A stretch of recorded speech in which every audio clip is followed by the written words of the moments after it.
What's up, y'all?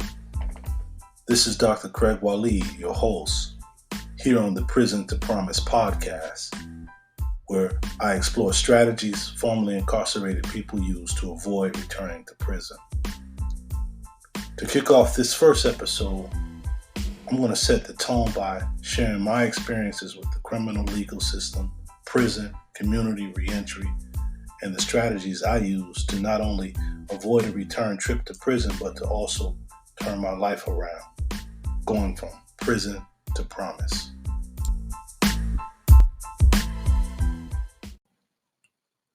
So I'm from a place in Western New York, about 45 minutes east of Buffalo, called Rochester. I was born to a single parent mother. My father was a no-show. We lived on the southwest side of the city of Rochester. Prior to my birth, my mother had already been married and divorced, and she already had 3 kids. My 2 older brothers, who were 14 and 15 years old, and my big sister, who was 13 years old at the time. My sister did a lot to help my mother raise me and take good care of me for the first 3 or 4 years of my life. But after that, my sister moved out and started doing her own thing. And so as a result, my mother had to entrust my care to other people. Some of the people that looked out for me were the neighbors, or I'm sure she paid them to care for me. They were the neighbors, and they did a child care um, service in the community, in the neighborhood. And then sometimes um, our cousins who lived up the street from us. You see, my mother had a job in one of the local factories, and she earned pretty good paper. She earned enough paper that we always had our own house, our own car. We always had food and nice clothes and a couple other things we might want. The lights were always on. The heat was always on in the winter. And so we had pretty much everything that we needed physically anyway. But I don't know if I mentioned earlier, my father was a no-show. So he wasn't there, even though I learned later in life that I probably made out better because he wasn't there. So not sure what that might say about the type of man my father was. But at any rate, because my mom had to leave me at the neighbor's house or at the cousin's house for care while she went to work, I was basically vulnerable. And as a result, I became the victim of several sexual assaults before the age of 4 or 5 years old. So, mind you, I couldn't articulate what had happened to me. I had really no idea what happened to me. But I think on a cellular and an emotional level, I knew that something wrong had happened. I knew that I had been violated, but I was unable to articulate it. So, as I began growing up, I started acting out. I did many types of devious things like throwing rocks at cars and playing with fire and showing interest in sex before I was like 7 or 8 years old. I did all types of things. I got into fights and, stole from the stores, lied to my mom and other adults, stole from other adults and other children. So I was just acting out. The people in my life probably just considered me as a bad child, a corrupted seed, but no one understood that these behaviors was really a attempt to cry out that I was hurt and that I needed help from these violations that occurred to me at a young age. But mind you, I didn't know this either at that age. I was just a boy. And it wasn't until years later that I started to put the pieces together to understand the types of behavior that I used to display as a young child. But as I was growing up, engaging in these behaviors, we also lived in a fairly decent neighborhood. But over time, the neighborhood started to change.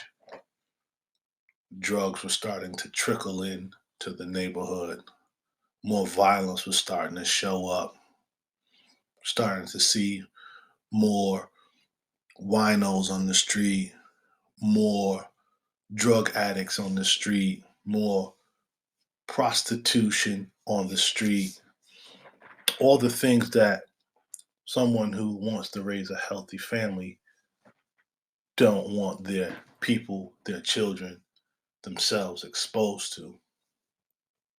So just around the time when the crack epidemic was starting to proliferate or starting to take off, my mother sold our house. I was about 13, 12 at this time, had been involved in neighborhood sports, thought I was cool, had a Jerry curl, etc., etc. Well, she sold our house and we moved out to the suburbs. She said she wanted to move because she wanted to save me from the growing negative influences that were starting to show up in our neighborhood. All those things and more that I had mentioned earlier.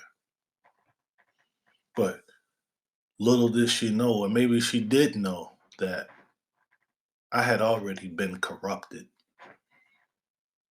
I was really interested and enamored by the things that were happening in the street. From the gun boys, the knife boys, the gang members, the pimps, the prostitutes, the things that were happening in the bars up around the way, the loud music, the sweet smell of marijuana, though I didn't even really understand what it was. But it was these things that grabbed my attention. Not to mention, I think they were reinforced by all of the negative stereotypes that the media and the community were portraying of what it meant to be a black boy coming of age. But in the midst of all that, before we moved, my mother did her best. She sent me to urban, suburban schools out in the suburbs where I was one of few black children in some of these school districts or in some of these schools. She put me into special programs, music, sports. When I was younger, she would take me to the YMCA. So she did her best. But I think the biggest thing missing in my upbringing was the fact that I did not have a consistent source of guidance and advice that would help me develop a sense of discipline that I needed. And so as a result, as I said earlier, I fell in love with what the streets were offering. I thought that this was the way a black boy or a black man should really conduct themselves.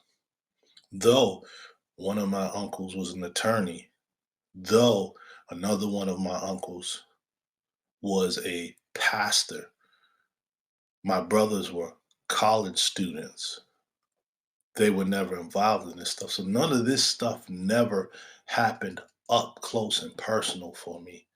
But I saw it at a distance. I saw it and heard it as I rode my bike through the neighborhood before we moved. So by the time that we moved, all of these things were brewing inside of me. And it was these things that I guess were nurtured more so than any of the other, say, positive qualities that you might want to see or hear or instill in a child. So by the time we got to the suburbs, I was already on some bullshit. straight up and down. So when I saw other young black boys my age who were studious, who were well spoken, who were well behaved, in my mind, I was thinking, they're soft. They're not legitimate black boys or legitimate black men. They're trying to be white, or they're white boys with black skin. All of this misinformation, all of this misunderstanding, all of this ignorance I carried with me. Probably perhaps because I had never really shared it with a whole lot of people outside of other guys my age group when I was growing up.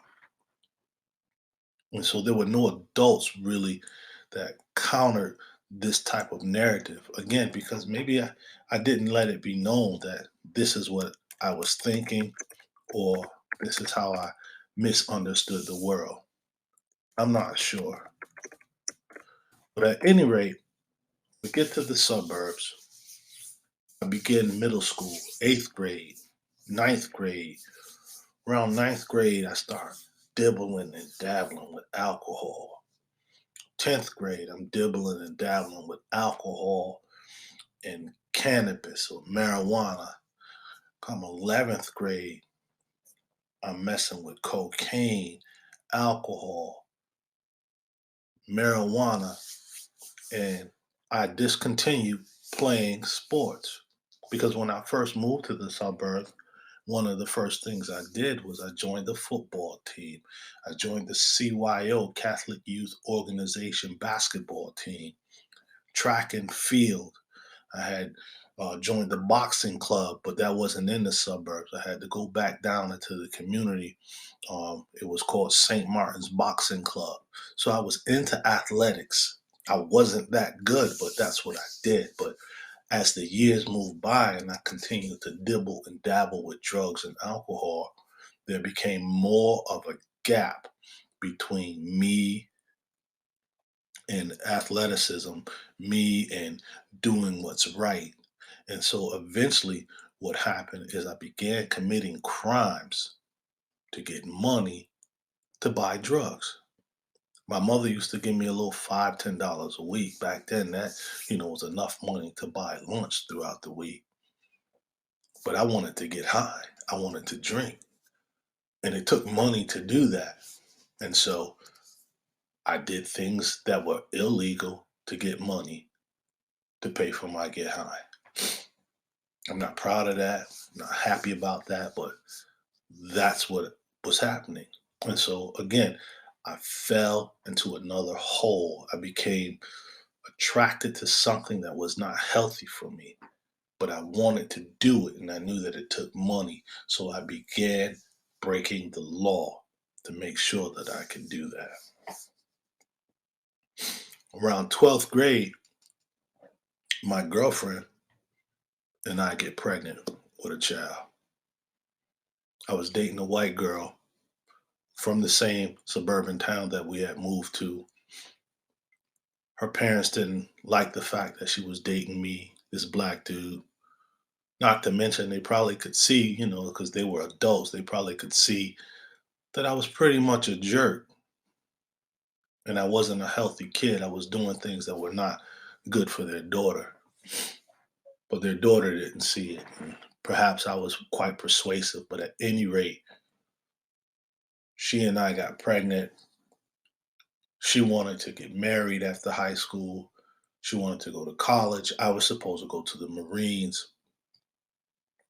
And just before I was supposed to go to the Marines, I got arrested. I think it was for an assault charge.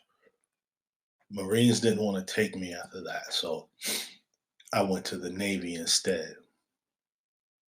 Went to Naval boot camp, but I did not complete. I did not want to really be in the Navy, but I had signed up for the Marines first and then the Navy because I didn't know what the heck I wanted to do after high school. 12th grade came, other people were going to college, other people were going off into the world of work. I hadn't prepared for any of this. 12th grade came and ended. My girlfriend was pregnant. We were expecting a child. and I had no means of creating or no idea of creating a future for myself. So, like I said, Marines, door shut, bam. Went to the Navy, wasn't really happy about it, didn't want to do it. So I dropped out of boot camp, came back home. Girlfriend's upset with me. Her parents are even more skeptical of me, and I'm lost and confused. So I fall back into getting high, fall back into throwing bricks, basically doing things that were illegal to get extra money. I was working a little job in construction and just hanging out and just doing all kind of dumb shit. But what ultimately happened for me one night was that I think it was my birthday. I think it was going on my 19th birthday. Me and my girlfriend were on the outs. Some of my friends were gone away to college. The other group of my friends were going to boot camp. They hadn't made it to the Marines. And strange thing about them going to the Marines was that, if I'm not mistaken, I came up with the idea of the Marines. I started talking to them about the Marines, and I think all of them got on the bandwagon. It's like, yeah, we might as well go too, because they didn't have any idea probably of what they wanted to do, but they weren't as deep in the sauce as I was, so to speak. They probably didn't have the same traumas as me, and they weren't doing some of the same stuff as me, so they weren't at as high of a risk. So they went to boot camp. They made it through boot camp, and those brothers did 4 years in the Marines. At least three of them, bomb, bomb, bomb. Yeah, three of them went to the Marines. Two of them went to college. I went to prison. I went to prison because one night, as I said, it was about my birthday, my 19th birthday. I figured I'm just gonna go get high by myself. I'm gonna go buy some weed. I'm gonna buy some cocaine. I'm gonna buy some alcohol, probably a 40 ounce of OE or something. I'm not sure. I'm gonna go home. I'm gonna drink. I'm gonna smoke. I'm gonna watch some TV, eat some food, and just go to sleep, pass out, whatever. And that'll be me celebrating my birthday. That's just how bass backwards I was thinking. Maybe just how confused I was. But at any rate, I go and I buy my weed, I buy my brew, then I go and I buy some cocaine. When I'm buying the cocaine, I run into this girl at the cocaine spot. And she has a guy with her. We all talking. Um, she wants to get with me, want to do some things sexually for me in exchange for some of my cocaine. The guy says he'll come along too. He'll buy some cocaine, which he did, but I bought the bulk of the cocaine. We went, we hung out, we got high. Once all the cocaine was gone, all the weed was gone, all the alcohol was gone, they wanted me to buy some more. I refused to buy some more, so we jumped in the car and we started to head back to their place where I could just drop them off because I was driving and I picked them up in my car, et cetera, et cetera. But at any rate, as we're driving, we start arguing about money, about cocaine, about the get high and how I spent more money than them. And, I didn't get what I wanted, which was some sexual favors from this girl. And so finally, I pulled over my car. And I was like, y'all get out my car, get the hell out my car. And I went and I dragged the girl out the car. I got out and I opened the passenger side, pulled her out the car because she was sitting in the front. And me and her started fighting and arguing, pushing and shoving.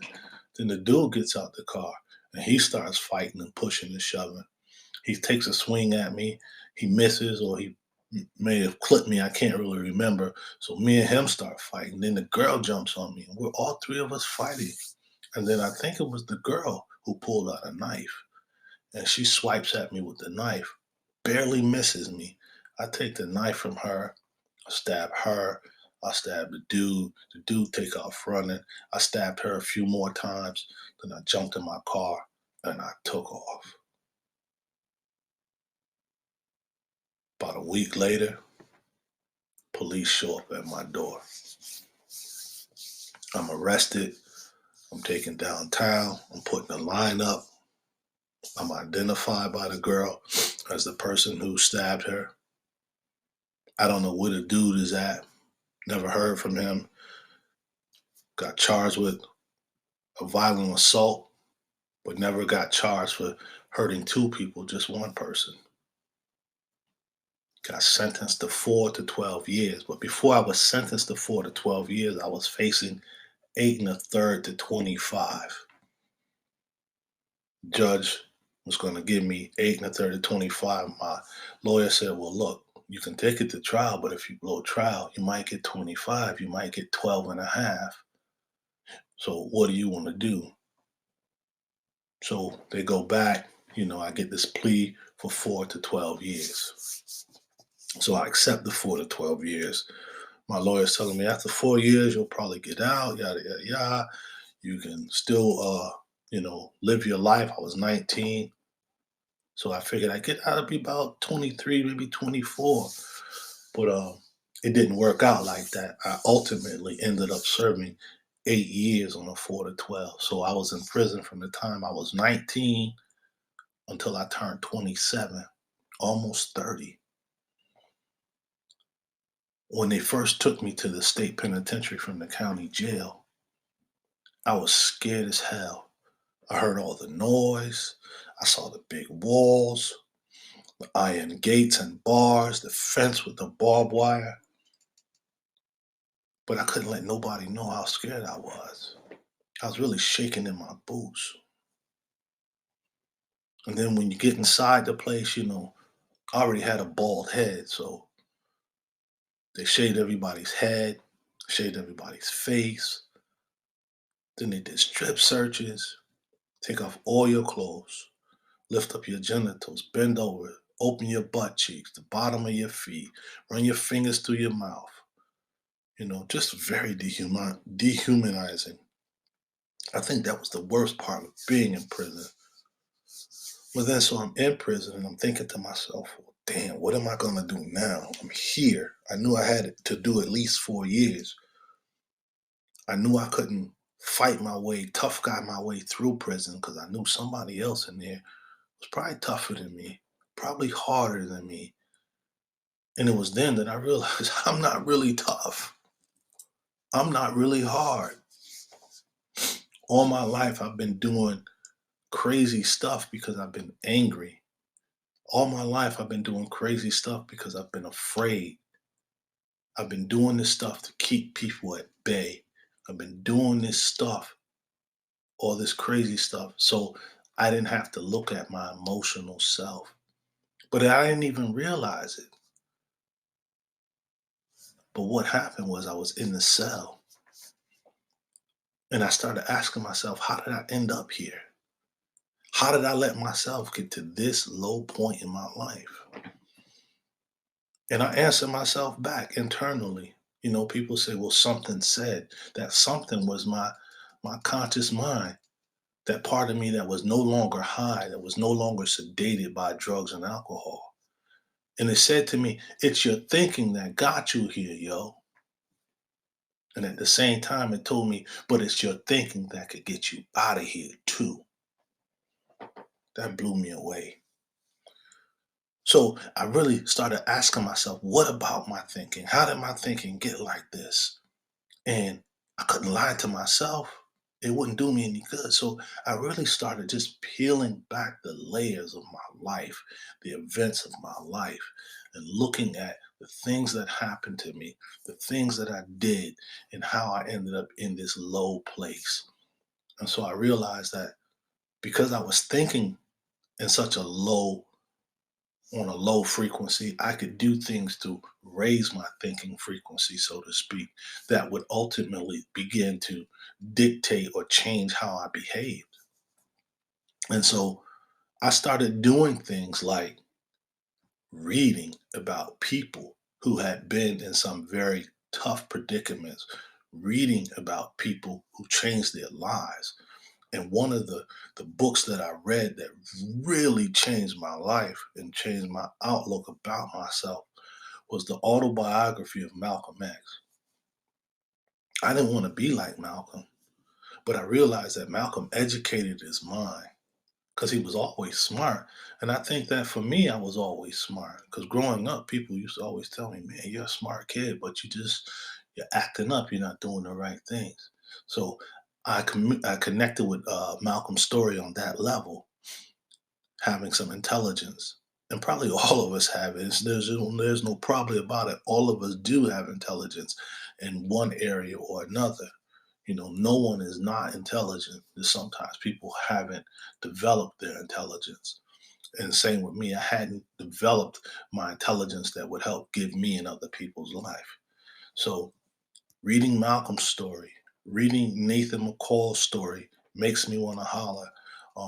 Reading Mandela's story, there were so many different stories I read. Sojourner Truth's story, and then I started reading about Egyptology and ancient African civilizations, and started to realize that these were the people who laid the foundations of Earth or of civilization on earth. They laid the foundations of math and science and astronomy and so many different schools of thinking and philosophies that we use today. They were the progenitors, they were the originators. And so that told me or gave me the ideal that if these black people, these ancient black people who were here first, that I came from, did these things, set the foundations of math and science and reading and all this for the earth, then that potential was within me. So I began to tap deeper, deeper into bringing that part of myself forward. What the ancients would call educerating, from which the word educate come from, which is to bring forth that which is latent. So I was starting to really become educated because I began to learn about myself, learn about my potential, learn about the people that looked like me that came long before me. And then one of the things that also really helped me understand my potential and my ability was when I started really reading about the transatlantic slave trade and how enslaved Africans were brought over here in the halls over here, meaning the United States of America. They were brought here in the hulls of ships as captives of war and enslaved. But during that journey from Africa to the Americas, Africa to the Caribbean islands, in the bottoms, in the hulls of ships, thousands of them died in that transition. But at the same time, thousands survived. Probably more died than survived. But of those who survived, I am their offspring. So, in order to have survived that voyage and to have survived all of the difficulties that Black people have faced in this country up to this very day, the folks had to be very strong. And I came from those people. So, again, I realized that I am much more than I ever believed I was. I am much more than the trauma that occurred earlier in my life had tried to reduce me to thinking about myself and my potential. Because for many years, I had low self esteem. For many years, I was ashamed and embarrassed about what had happened to me when I was a baby. And I think in many ways that prevented me from reaching my fullness, reaching for my potential. But one of the biggest things that I think I really did while I was in prison that really started to propel me to the next level is I started taking college courses. These college courses were credit bearing and they would allow me to earn an associate's degree from Damon College. Yeah, Damon College typically does not give out associate's degrees, but this was a special in prison college academic program that provided associate's degrees for those who cut the mustard, so to speak. And so I enrolled in the program. I was a dead serious student. I fell in love with the professors. I became a college clerk. I also became a teacher of sorts. What do you call it? An assistant to the teacher who was it was a teacher's aide was the title, actually, an assistant to the teacher who was providing other incarcerated men um, instruction on training to earn their general equivalency diploma or their GED because they had not completed high school. And while I was the teacher's aide, I realized that the teacher was not invested in this class, and lots of men were not learning. When they went to the teacher would just say, "Well, read the book," or "Go ask Johnny because Johnny is on chapter 12 while you're on chapter 4." And so I took it upon myself to begin drawing up lesson plans in the class as the teacher's aide. And like I said, I was drawing up lesson plans while I was also the college level clerk. But long story short, it was the academics that really started to season my mind, or like a farmer tilling a field, the academic activities were starting to turn over the soil of my brain, turn over the stagnant or the fallow ground of my cognitive self, and it began to prepare my mind to be even that much more receptive to new ideals and imagery about who I am, what I can become, and what I can add on to this world. And so going through the college program, I decided that when I get out, I'm going to go back to college and I'm going to get a 4-year degree. And people that I told this to while I was inside, they would laugh at me and tell me, "You ain't going to college. You coming right back here with the rest of us. Who do you think you are? What do you think you're going to do? Ha ha ha." So I'm just like, "Yep, okay."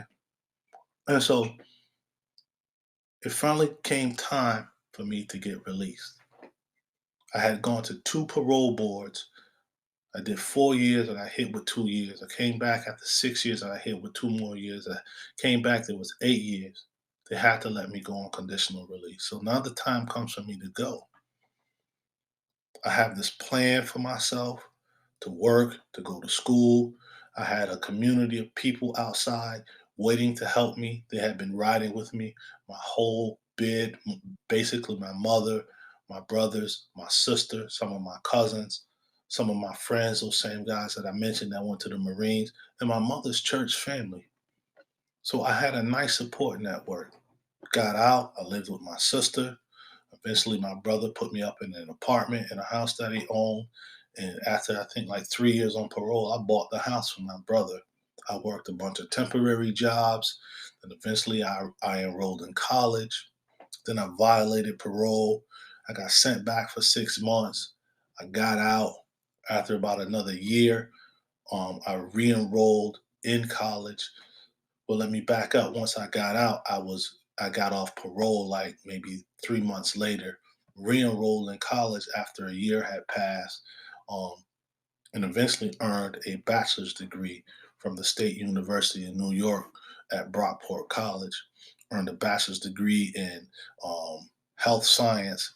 Then I went back to school and earned a master's degree in mental health counseling.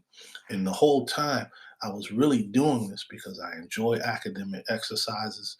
And not to mention, the science shows that people who go to college or who complete academic or vocational training and get certified or licensed, they have a lower chance of going back to prison, what we call recidivism.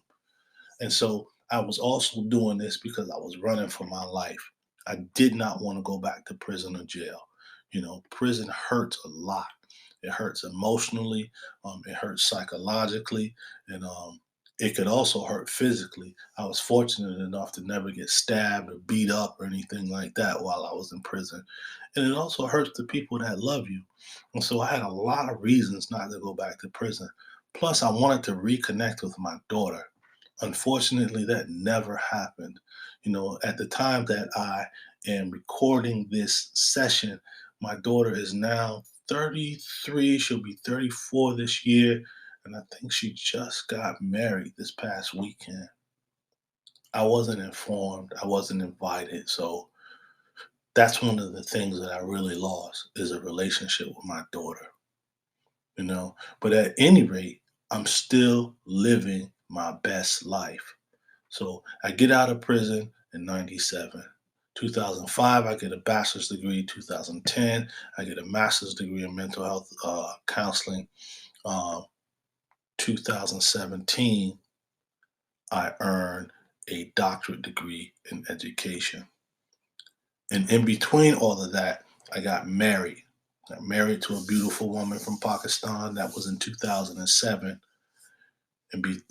During that time, we had two children. So we have two sons. One is age 10, one is age 15. And I'm mentioning all of this because these are the things that really helped to give me roots, that gave me foundation, that really um, gave me a reason to live and helped protect me from doing stupid stuff that would send me back to prison, or that would send me out in the streets, or allow me to go out in the streets and do something stupid and get killed or something. So this is what all these things I just mentioned, school and family, um, and other things of the sort, are what they call protective factors. And so, I developed these protective factors. One, because I knew I wanted something um, greater for myself, and two, I did not want to go back to prison.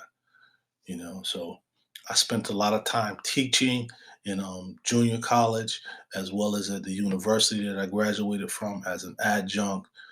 I worked as a substance abuse counselor, serving the same group of people at the same institution that I was mandated to go to when I was on parole. So the same group of people I'm talking about were men and women who were on parole. I worked as a substance abuse counselor for them at the same place that I was mandated to go to when I was on parole. I worked as a reentry case manager. Um, and those things just really helped me. And as I also said, I worked in higher education. So eventually, my wife and I, we got to the point where we wanted to move.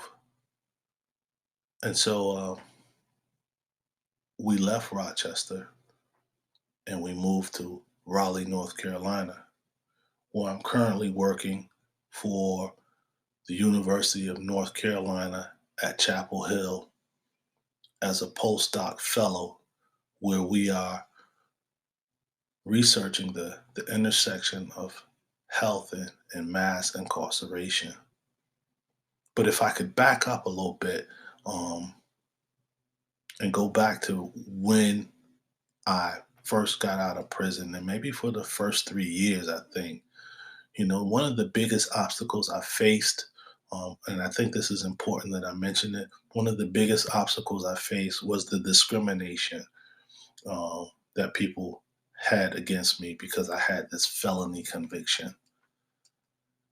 Doors were slammed in my face so many times. People laughed at me. People had rude things to say about me. Um, People thought lesser of me, and they told me so to my face. But I didn't give up on myself. I think it's important that I share this. This is why I wanted to back up. So, for anyone who's listening, anyone who's about to get out of prison, anyone who has gotten out of prison, who is trying to find their way, I encourage you, don't give up the fight. Keep pushing.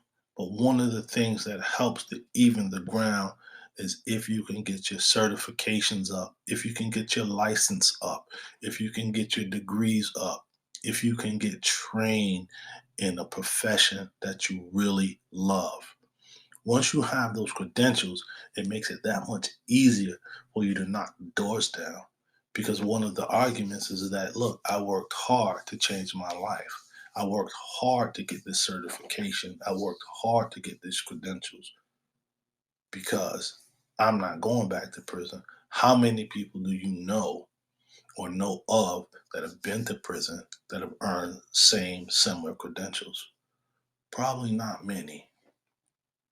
So, my parting words to you is don't give up the fight. Seek out good support, solid support, and believe in yourself. And eventually, you'll find yourself back in a position where I think you want to be.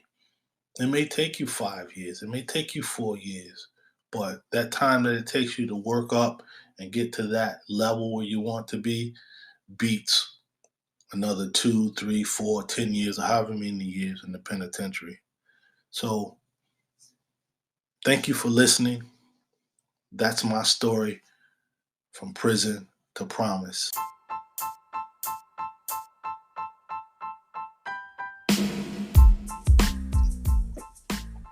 If you or someone you know would like to share their story on this show, or if you'd like to leave a comment or a suggestion, drop me a line at lowercase